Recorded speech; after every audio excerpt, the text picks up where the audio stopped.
Pane chitiko chinoshamisa chinoitika muMidlands Province panoonekwa kuti aiwa the permanent secretary muMidlands Province for Education anonzi Zezai Makono anoinvolvwa in a fatal accident aiwa inodhimanda life of his husband iye achisara ane mavanga akanyanyisa.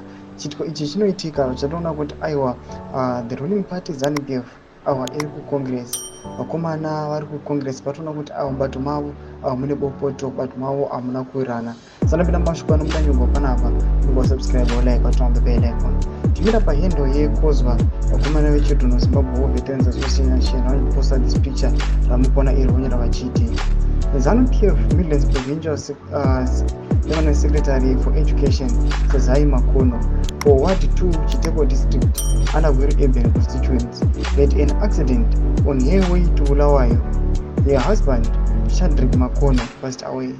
She is in critical condition and transferred to Harare Hospital.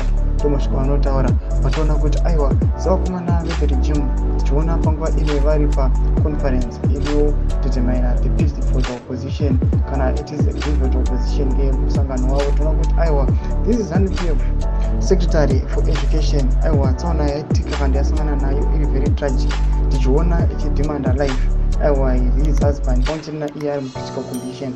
Toona kuti aiwa vanovuka zvakawanda kana vachinge vaona chitiro chakadai chichiitika panguva iri very tragic vanachiona kuti aiwa maybe this has been planned kana kuti zvinhu zvangoitika zvazvo maybe naturally. Chimbotidza mamukwiro enyu muri kudii pamusoro pechitiko ichi chatoona aiwa upenyu hwavo huri panguva yakaoma. Pinda comment section medu, subscribe or like, turn on the bell icon.